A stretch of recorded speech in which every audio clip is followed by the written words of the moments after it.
Chancellor, Vice-Chancellor, Director of Crawford School, Madam Conversationalist, Geraldine, and ladies and gentlemen. And let me begin by thanking Gareth for the invitation to deliver this year's Crawford Oration, named, I'm aware, in honour of Sir John Crawford, an outstanding public servant, economist and university leader. I've titled the lecture, "The Leadership We Need, Sustainable Development Challenges."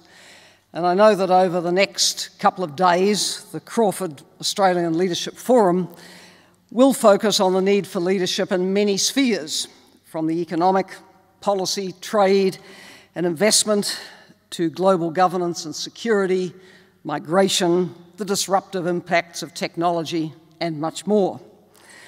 All of these spheres are encompassed in the big and bold 2030 Agenda for Sustainable Development, which was agreed by world leaders at the United Nations in New York in 2015. It seeks to eradicate poverty in all its forms and to create a more peaceful, inclusive and sustainable world. Now, that short description alone makes it clear that this agenda is a very large and wide one. My lecture today is going to cover it in the context of other development-related agendas which the UN launched around the same time, the challenges in the way of realising the aspirations of these very ambitious agendas, and the leadership and the actions which could move us towards them and to achieving the Sustainable Development Goals which lie at the heart of the 2030 Agenda for Sustainable Development and the other targets set across the other agendas.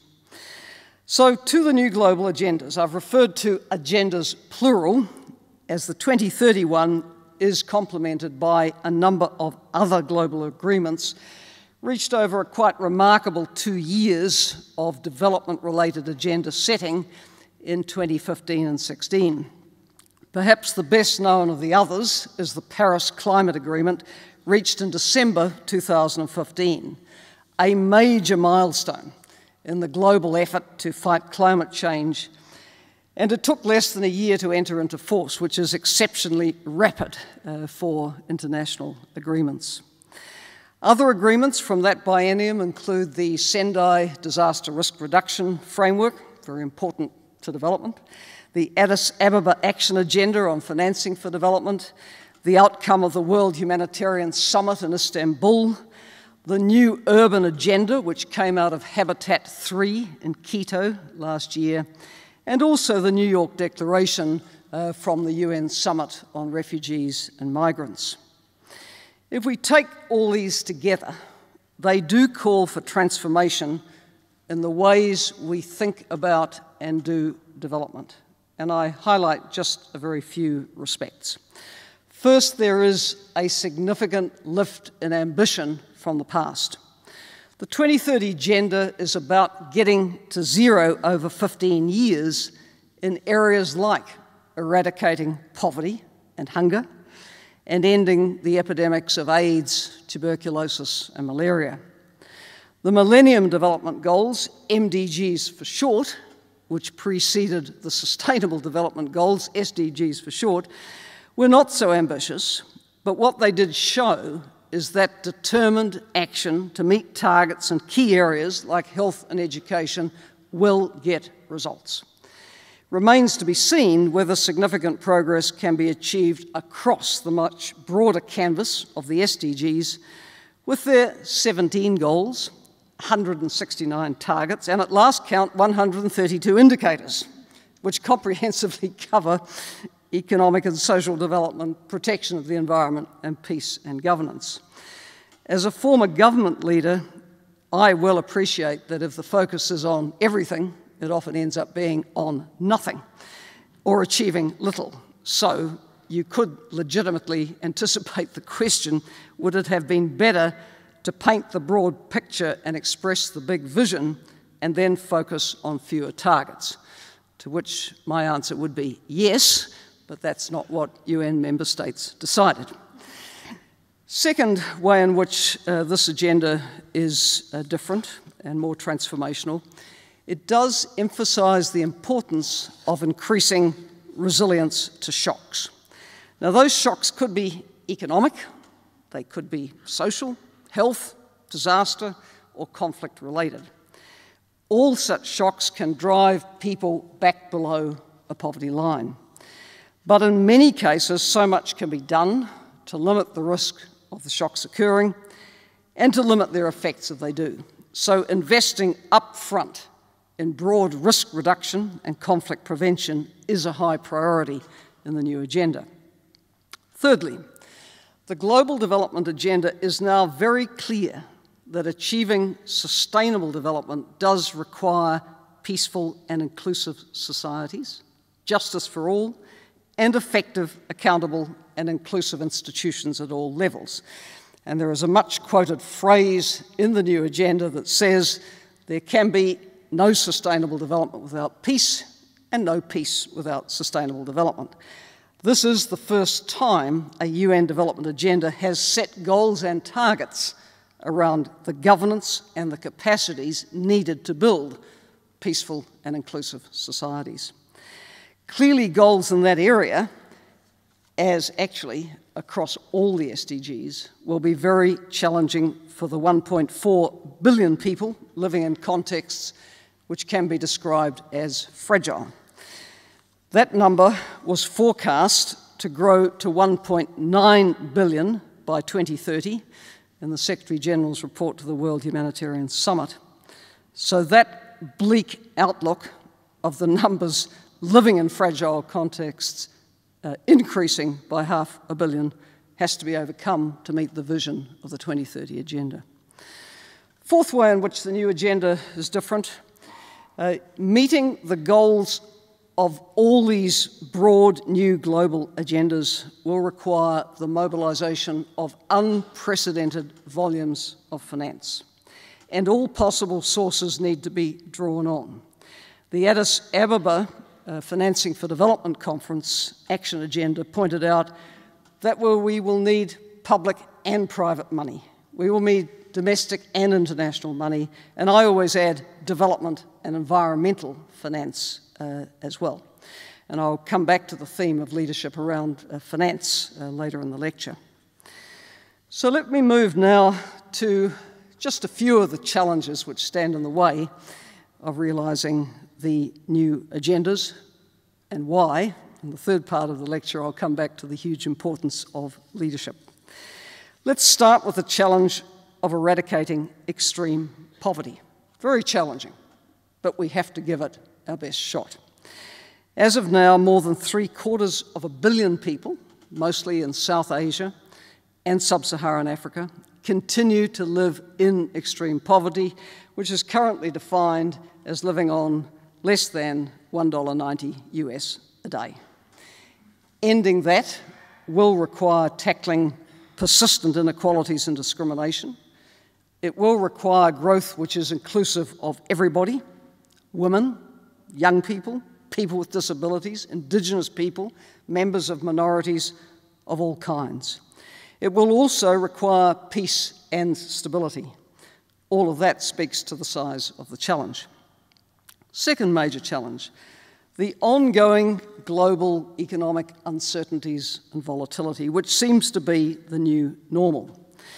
The latest UN World Economic Situation and Prospects report estimated that the world economy expanded by only 2.2% last year, the slowest rate of growth since the global financial crisis. A pickup is forecast over the next couple of years, but a range of uncertainties and downside risks remain. Without steady growth at higher levels than that, it isn't possible for low-income countries to achieve the ambitions of the new global agendas, and the progress of the middle and upper middle income developing countries would be constrained as well. Then, and related to that, there is the jobs challenge. The global economy is just not generating enough jobs and livelihoods. The ILO expects global unemployment to rise to 5.8% this year, adding another 3.4 million people to the ranks of the jobless. And this jobs deficit is felt particularly by the world's youth. At 1.8 billion strong, the current cohort of adolescents and youth is the largest our world has ever known. Most of these young people live in developing countries, where their aspirations, their energy, and their innovation could result in significant demographic dividends if serious investment in their capacities and in opportunities for them is made. But the converse is also true. Unemployed, alienated, and disengaged youth are not a recipe for peace and harmony in any society, not in mine, not in yours, not in anyone's. Nor can we right now entirely predict the disruptive impact of current technological change on the job market, including the scale of replacement of human labour by robots. It is, of course, true that past waves of technological innovation were also greeted by concerns about what work people would do in the future, but to a large extent, new areas of work kept emerging. But are there limits to that?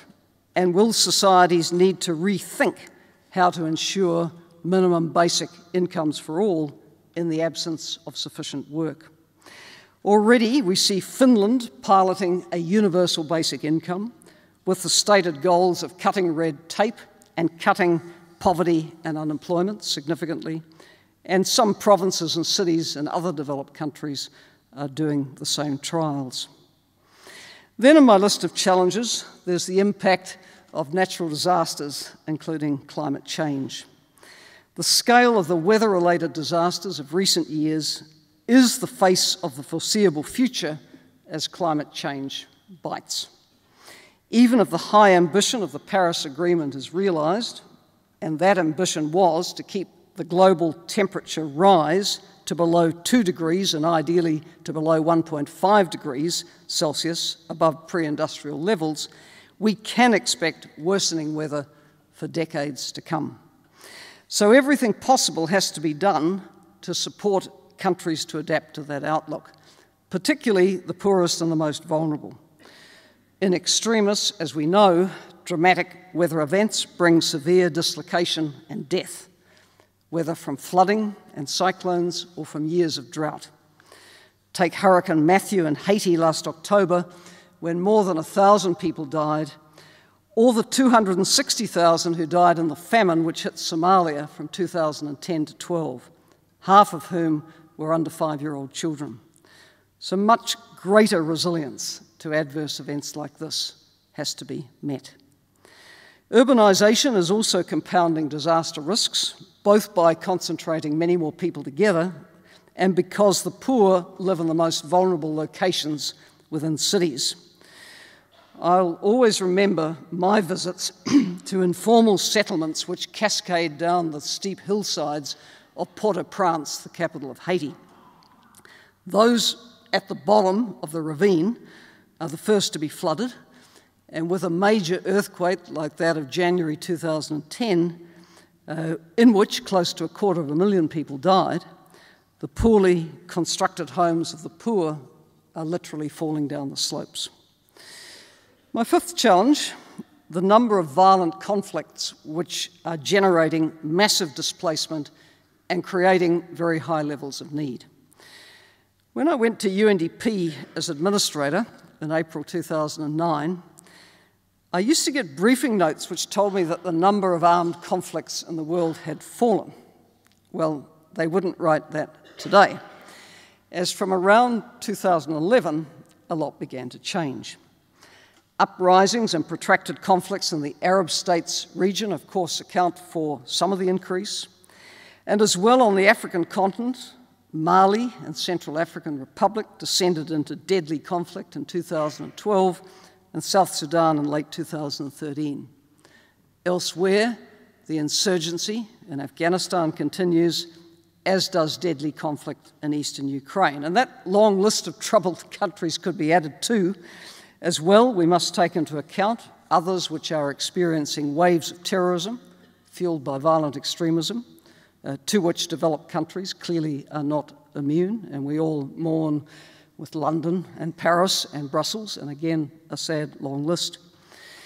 And then there are the countries which are experiencing deadly crime waves. Late last year, for example, I visited El Salvador and Honduras, which are both experiencing a scourge of armed violence. Criminal gangs there, the so-called maras, make the lives of people miserable and dangerous in most places. And persistence of poverty at scale is still a significant problem. Earlier this year, the UN drew attention to the threat of famine in 4 countries: in Somalia, Yemen, South Sudan, and in Nigeria in the northeast. Those 4 have one deadly attribute in common: protracted conflict, which has seen so many people displaced and unable to produce their own food or earn the money they need to buy it. In Somalia, the crisis of conflict has been compounded by 3 years of drought, producing dangerous levels of food insecurity even in the relatively stable areas. All of these settings generate significant displacement. Indeed, we are currently witnessing the world's largest ever forced displacement crisis. At more than 65 million people, that represents a larger number than at the end of the Second World War. 21.3 million, or about a third of those people, are refugees. The far greater number are the internally displaced. And I would note that there is a huge inequity in coverage of the 2 groupings. Refugees are at least covered by an international convention. The IDPs, the internally displaced people, are not. And often the treatment is very, very different. Meeting all the relief needs of the displaced has been putting a huge burden on foreign aid budgets. Of course, the greater pressure still is on the societies who are caught up in the events. Their economies and human development can be set back for many, many years. And then the impacts are felt not only in the country which is the source of the conflict, but by the neighbours as well. And one looks at how the economies of Jordan and Lebanon have struggled since the Syria crisis began, and their public services are under strain. To put the crisis for Lebanon in context for a Kiwi audience, I always say, imagine a country which is about the size of the Waikato region, with a population similar to that of New Zealand, which is hosting equivalent to a quarter of its population as refugees. Would we be as tolerant as Lebanon? And I think it is a tribute to the tolerance of people in the neighbouring countries that mayhem has not broken out. Finally, in my list of challenges that we're going to have to step up to, the geopolitical environment in which we are working to advance sustainable development and build the solidarity it requires is not entirely conducive at the moment. This may be the understatement of the year. These are times of both significant geopolitical polarisation and of mixed support for multilateralism and official development assistance. Deep divisions on the UN Security Council are preventing it from acting decisively in ways which might bring a number of deadly conflicts to an end. So that peace which is required for sustainable development remains elusive for many, and the hopes of realising the global goals and agendas in the countries at the epicentres of these events are largely a pipe dream. Elsewhere, in some countries, national interests are being very much put to the fore, and the easiest budgets to cut are always those for international development assistance. Within those budgets, the easiest to slice are those for the UN agencies, as for the most part they do not have significant domestic constituencies, but rather they do depend on governments placing a high value on multilateral action. All these adverse trends are combining to make the UN a less effective force than it needs to be to give global leadership on the big agendas. So now I come to the leadership and the actions which are required to meet the Sustainable Development Challenge. Leadership required at every level, from the global to the regional to the national to the local to the individual. It must encompass both the public and the private sectors NGOs and civil societies. And please take it that academic and research institutions are implicitly covered across public sector, private also, and of course civil society. So to start with the global level, the multilateral system has to be fit for purpose to lead on sustainable development.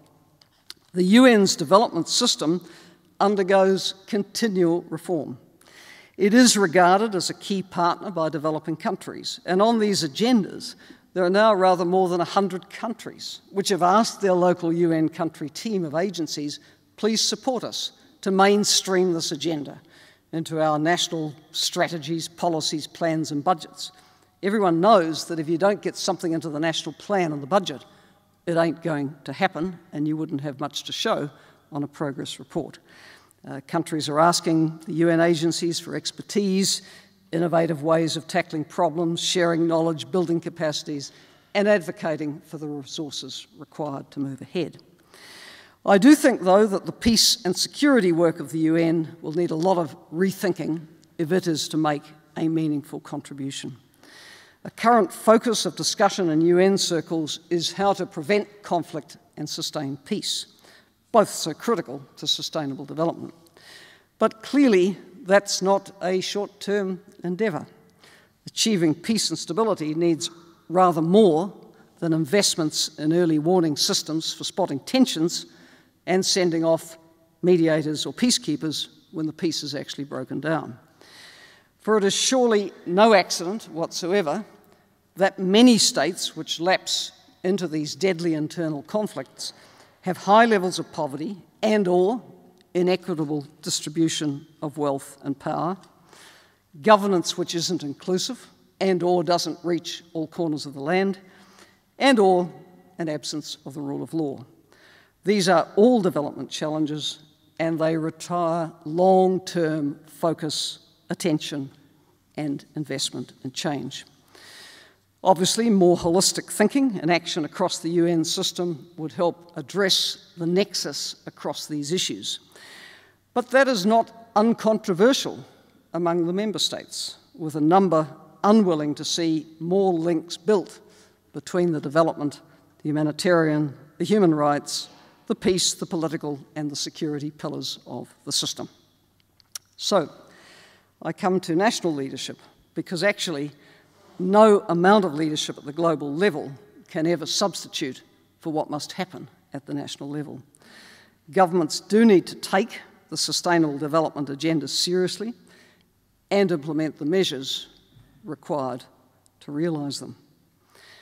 This new agenda is markedly different from that of the Millennium Development Goals, which applied only to developing countries. And that was a source of some resentment, because developing countries said, well, you've written an agenda about us, what about you?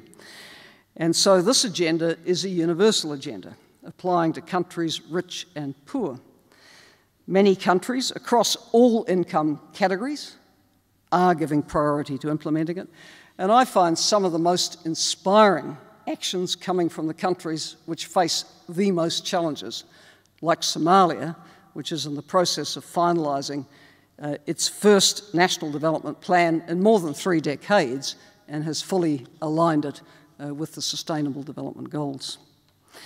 It goes without saying that the Paris Climate Agreement is also a universal agenda, and all parties to it are expected to make national commitments to climate action and to implement them. In this respect, it is unquestionably disappointing to see the United States disengage from the Paris process, but it's also inspiring to see individual states within the US, its cities, businesses, NGOs, and local communities stepping up to the challenge. I'm under no illusion as to how difficult leadership on climate issues is. In my time as New Zealand Prime Minister, it was a relatively simple matter to ratify the Kyoto Protocol in 2002. The hard grind lay in the implementation. Most people seem to agree that the government should do something about climate change, but many objected to having to change to energy-efficient light bulbs. This apparently was a symptom of nanny state. and they objected to paying more for their petrol. The agriculture sector, which generates around 50% of New Zealand's greenhouse gas emissions, was particularly resistant. But leadership requires putting the case over and over and over again and endeavouring to take the greater number of people with you. I also believe very strongly that leadership by governments on sustainable development and climate action must be based on whole-of-government thinking and action. As the objective is to try to build models of growth and development which are inclusive and don't wreck the environment. Ideally, those efforts need to be led from the very top of government to put real weight behind ensuring that all ministries and sectors pull in the same direction. In the course of implementing what were the much less ambitious Millennium Development Goals in developing countries, these approaches which ran across governments, across silos, across sectors, were absolutely vital for making any progress. Take, for example, what may present as a health crisis, like a high rate of maternal mortality. It will probably have its roots in forced so-called early marriage. Girls being withdrawn from school, lack of transport to health facilities, and/or an inability to pay for care. All of those issues need to be addressed to drive down maternal mortality. It's not one swing of the wheel, it's a complex of issues. Another example, we can't preserve forests if agriculture and logging are allowed to intrude on them at will. Protected areas need to be enforced. Capacities for that have to be built. Support for the smallholders to intensify production on already cleared land is very important. And getting broad agreement from companies to deforestation-free supply chains is absolutely vital. So very broad groups of policymakers and stakeholders have to come together to find and implement solutions to these complex and interlinked problems. At the domestic level, all governments can prioritise designing policy and regulation which will steer investment towards sustainable solutions. Phasing out the fossil fuel subsidies, making renewable energy investment attractive are very good examples of what's needed. And so is the establishment of the rule of law, which gives citizens and other stakeholders confidence in the future of their investments, whether they be those of the smallest micro-entrepreneur or those of major investors. Catalytic funding to support building those capacities should be a priority for official development assistance, and I'll come back to that point in a moment. I want to also emphasise how important leadership at the subnational government level is as well, as often that is where the planning power and the funding to make a difference lie. Australia as a federal state knows that well. The various international organisations for local government are working very hard to bring their memberships up to speed with what is required, and I particularly note the work of the Commonwealth Local Government Forum in that respect. Now let me come to the need for leadership and action on financing for sustainable development. Money isn't everything, but it always helps. And in this case, rather a lot of money helps. It does require, to achieve the SDGs and implement the Paris Agreement, domestic resource mobilisation and private investment on a mega scale. International public finance, like development aid, can help, particularly if it is used to catalyse other investment. And I think that that and other aspects of the case for official development assistance need to be made much more forcefully in donor countries like mine and yours. That requires leadership, and we need more countries to step up on development assistance, not step out. The United Nations Conference on Trade and Development, UNCTAD, estimated that in order to achieve the Sustainable Development Goals by 2030, the annual investments to be made in developing countries would need to total $3.3 to $4.5 trillion a year every year from now to 2030. They then calculated that the current funding gap was $2.5 trillion a year. Well, clearly public funding isn't going to bridge that gap. And this is why, if you come back to the Addis Ababa Action Agenda on financing for development, it is so emphatic that all sources must be drawn on: domestic and international, public and private, developmental and environmental. And indeed, environmental public funding, including that being mobilised for climate action, is likely to quickly outgrow the volume of traditional official development assistance. I think the international public funding can be catalytic in supporting the development of institutions, capacities, good policy and enabling environments, all of which facilitate access to other funding. For example, support for developing tax assessment and audit capacity helps countries collect the taxes they are due, particularly from those international companies which specialise in paying no tax to anybody. Official development assistance will continue to matter a lot, especially for the least developed and the low-income countries, the fragile states and the small island developing states. I also find it encouraging to see the leadership shown on finance by the international and regional financial institutions, the IMF, the World Bank, and the range of regional development banks.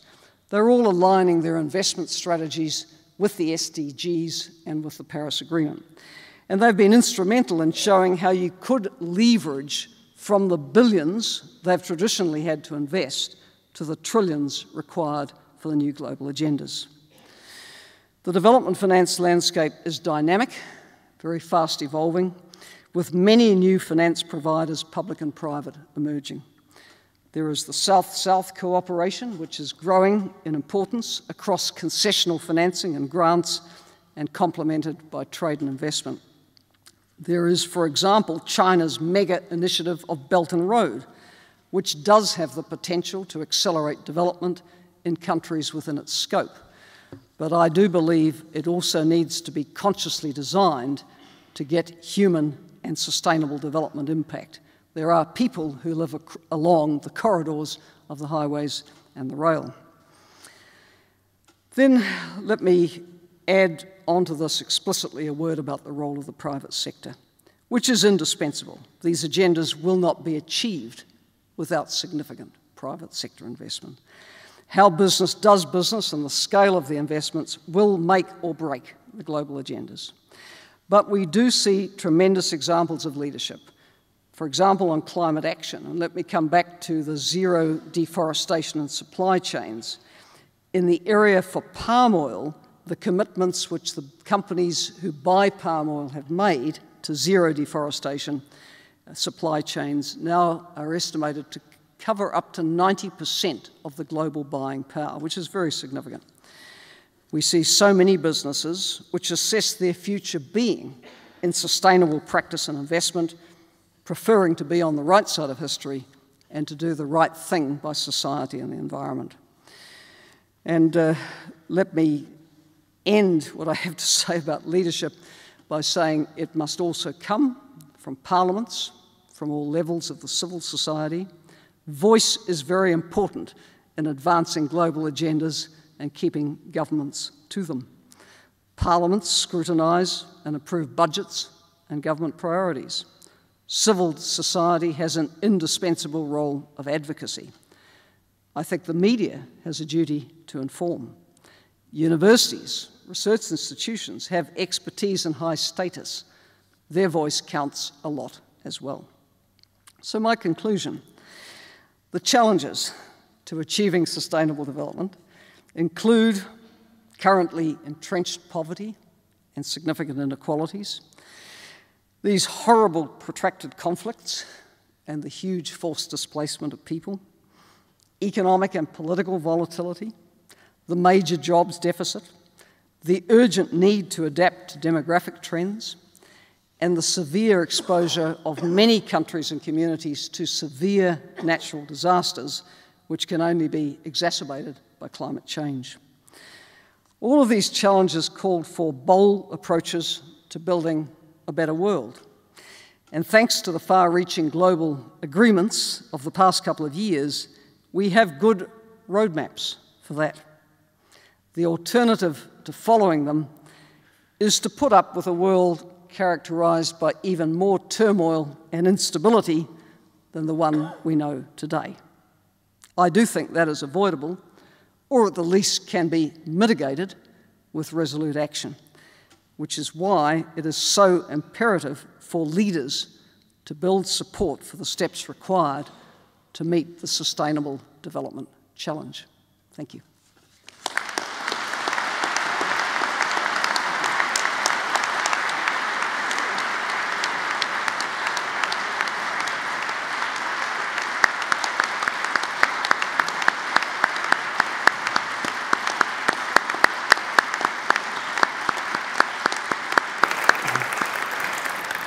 They liked you. Do you mind if I call you Helen? Thank you. Well, look, thank you. Am I? Oh, sorry.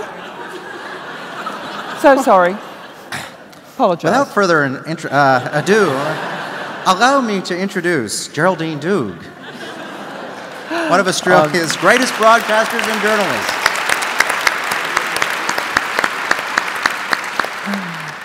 So I think most of you will realize that Geraldine is the host of Radio National's Saturday Extra. She's also been awarded a Churchill Fellowship, and in 2003 was recognized with an Officer in the Order of Australia for services to community and the media. So please make them welcome, and thank you, Geraldine. Again, I'm sorry.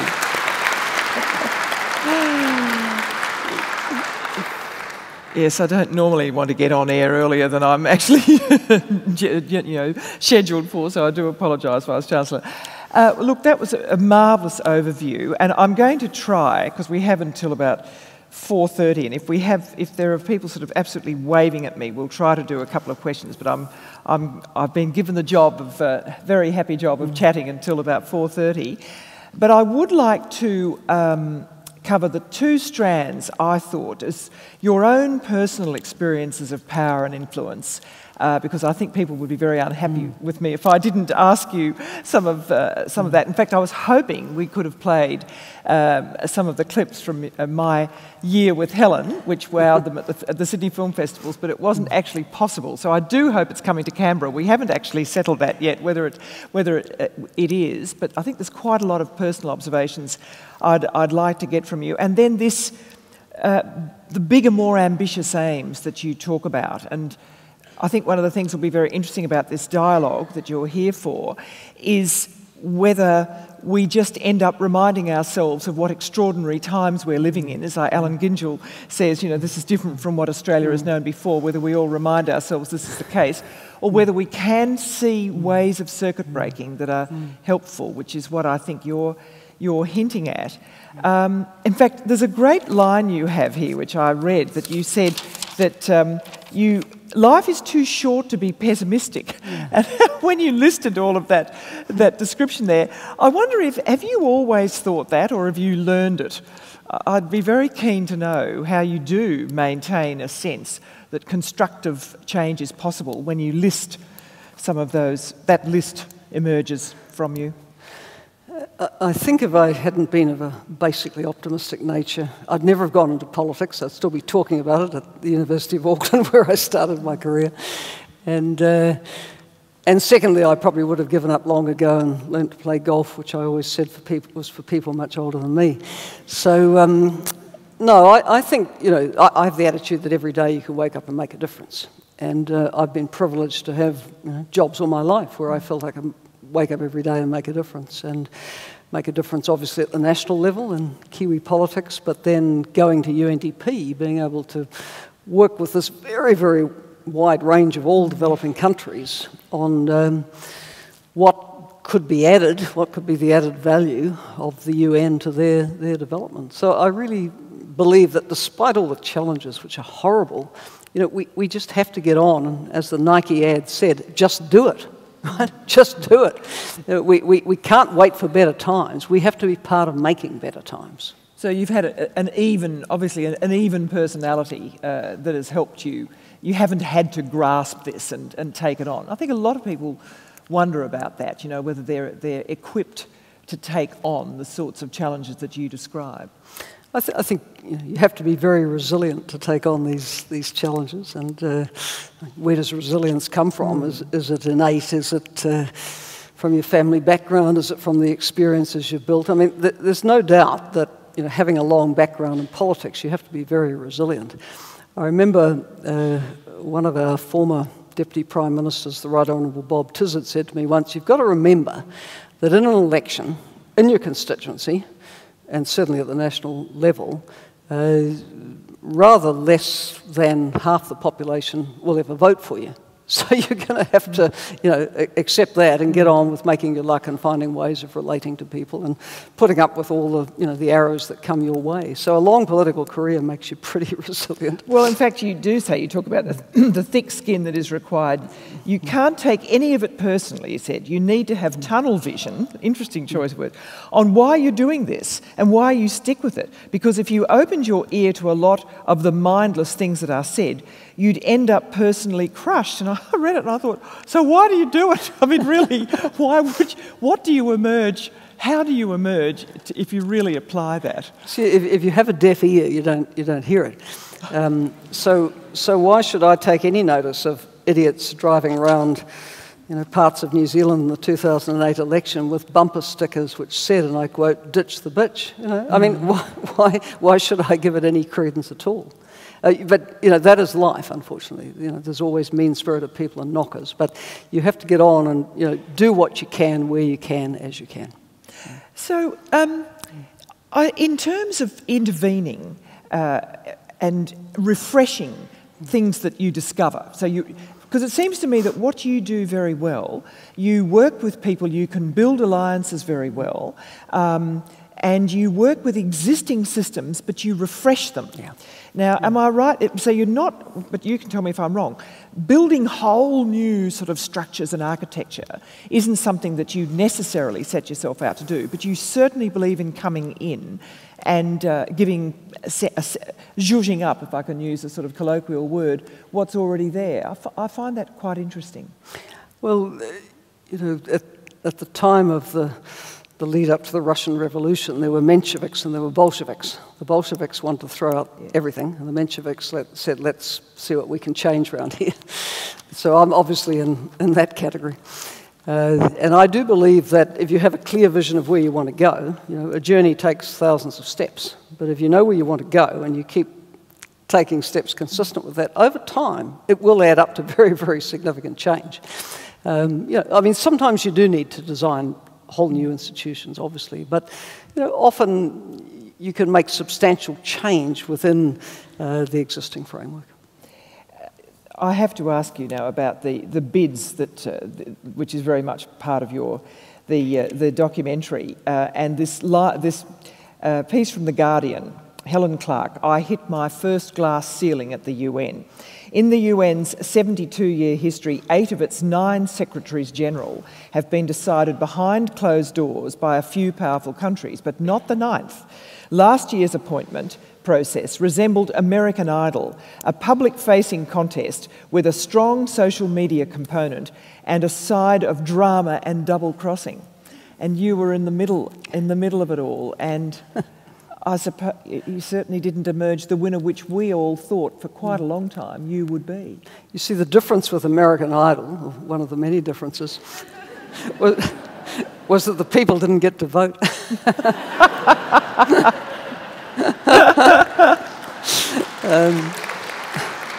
But, I mean, you know, the truth is it was still decided in a closed room.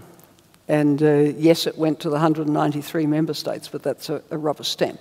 It was decided within a small room, and within that small room, within the even smaller group. So it's the permanent 5 members who, in effect, decided. Because if any of them has an enduring objection to a particular candidate, then that's history. And what I have said in interviews in Australia in the last week or so, because I haven't really spoken about the contest prior to now, is that I think that, you know, the reform that's needed is to throw it open to the membership. Let the membership choose. This is what the World Health Assembly did in choosing the new Director General just in the last few weeks. They went through a process of balloting, I think, amongst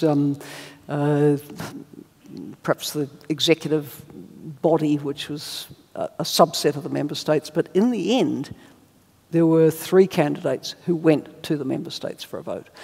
So the World Health Organization is like the UN, a universal membership body. If it's good enough for it, why isn't it good enough for the UN?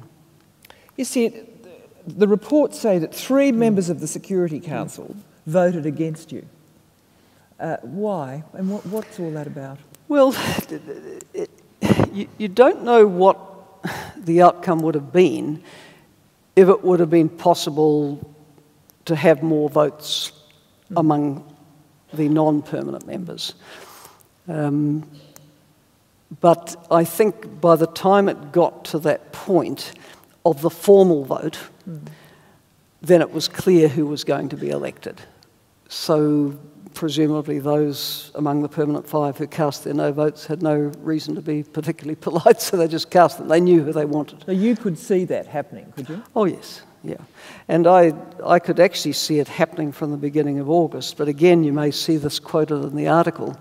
There was quite a discussion that I had with the New Zealand Government and Ministry of Foreign Affairs and Trade, who I might say were totally committed to this campaign. I could not have asked for more from Prime Minister John Key, Minister of Foreign Affairs Murray McCully, the New Zealand Foreign Affairs and Trade, or the Kiwi public. So everyone was committed, but we could see that despite being promised double-figure votes in every ballot, we never got double figures.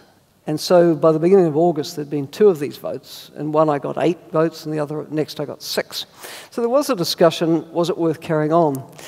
And I went home for a couple of weeks and reflected on it, and then I thought, well, I don't want people saying that you pull out when the going gets tough, because that's not actually my nature. I've always kept going when the going gets tough, and I felt it was very important for women to stick in to the end to make the point. I mean, there's no question that I was qualified for the job. No. Actually, there's no question that among the other women, there were a number who were well qualified for the job. And it ended up that almost all the women stayed into the bitter end to make the point that the women weren't going to walk away from this fight and believe they had something to offer. Yes, there's a devastating quote. Clearly, the Security Council was looking for someone like me, with a small independent-minded country, not a small independently minded country, having been independently minded, with an independently minded leader, reading my shorthand, who wasn't. Now, see, I can't even read my shorthand. Who apparently, evidently, wasn't the one whom they wanted to choose. They didn't want this outcome. So, were you too independently minded? I mean, when you do think about it, did you look as though you couldn't be harnessed? Well, I think there was an element of that, and I think also I'm known as a reformer. In my whole record in Kiwi politics, my government was a very progressive reforming government. I went to UNDP and over time made a huge amount of change there. So I was a reformer. Now, also at the start of my campaign, we had some discussion about, probably a lot of people don't really want much reform. But the truth is you can't present as something you're not. That wouldn't be authentic. And I think in public life, authenticity is everything. So you can't run away from the fact that you're a reformer. And heaven knows there's quite a few things that need to change around the UN. So that has to be stated. Did it hurt? Did it hurt? You feel a bit grumpy that you spent 6 months of your life on something that didn't work out, but I've always had a capacity to slam the door on something that didn't work out and get on to the next thing. So I say I'm enjoying my 4th reinvention. Did our own Kevin Rudd, I might add, have any role in this, or the fact that he was in the brew in some form, did it play a role? Well, to sort of paraphrase Spike Milligan, he didn't have a role in my downfall.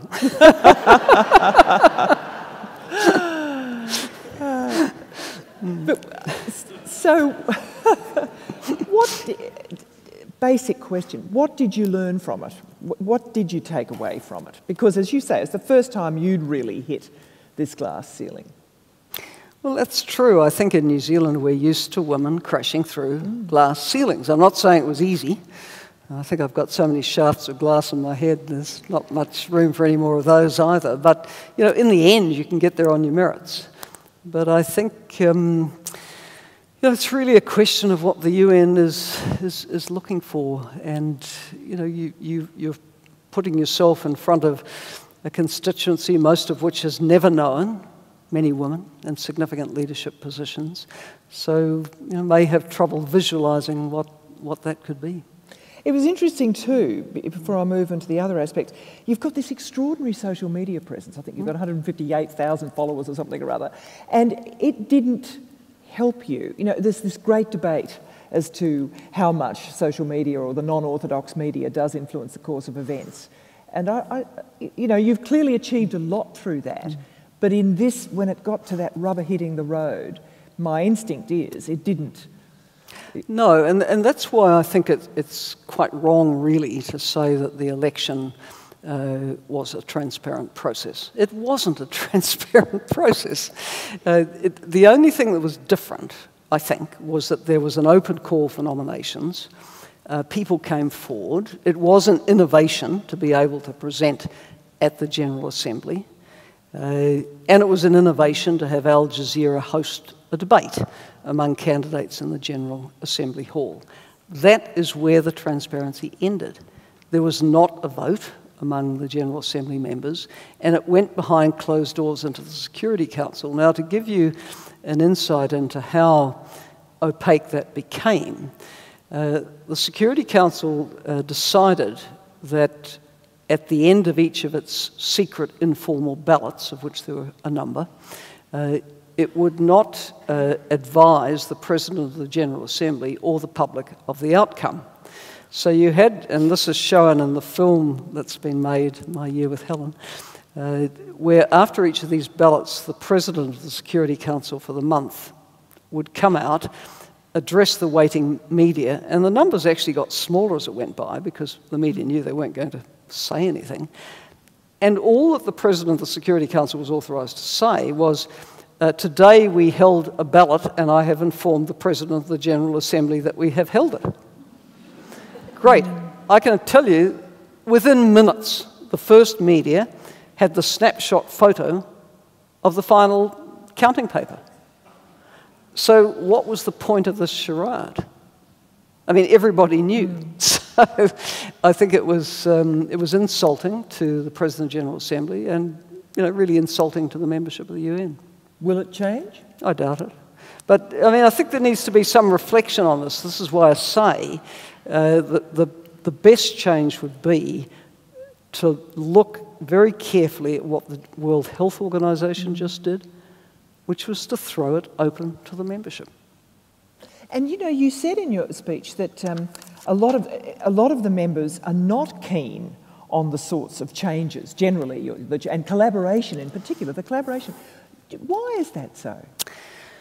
Well, this issue of trying to get greater collaboration across humanitarian development, fine. You know, the main obstacles to that can be the agencies themselves. But the member states think they should work more closely together. It's when you start to bring in the spectrum across human rights and political and peacekeeping that some countries start to get very nervous about interference in sovereign affairs. So, yeah, that gets very, very tricky. Did your knowledge of politics help from domestically?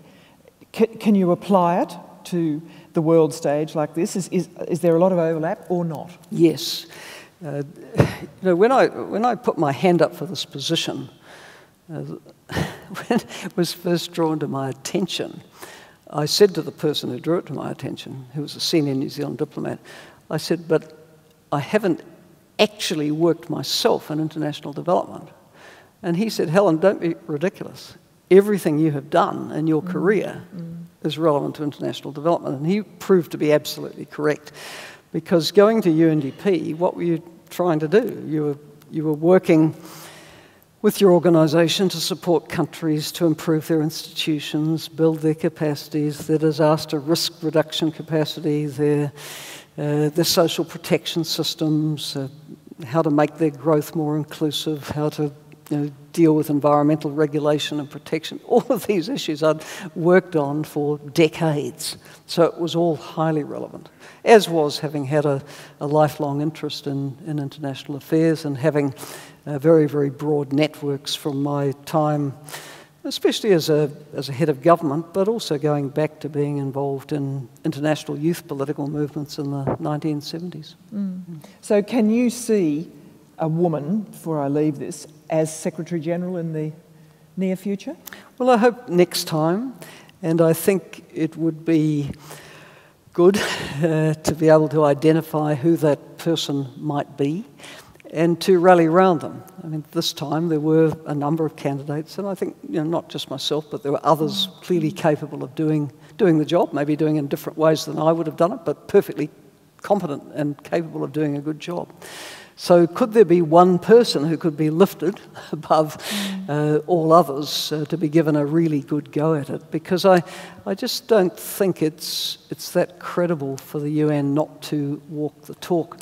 One of the things which really got social media going not long after the outcome of the contest was an announcement that the cartoon character Wonder Woman was going to become an emblem for the UN on equality and empowerment of women. And social media went berserk about it and said, you just had an opportunity to have a real Wonder Woman, and you picked a cartoon character. Actually, the cartoon character didn't survive this. Eventually it was withdrawn. There was such a public reaction. So if you'd got there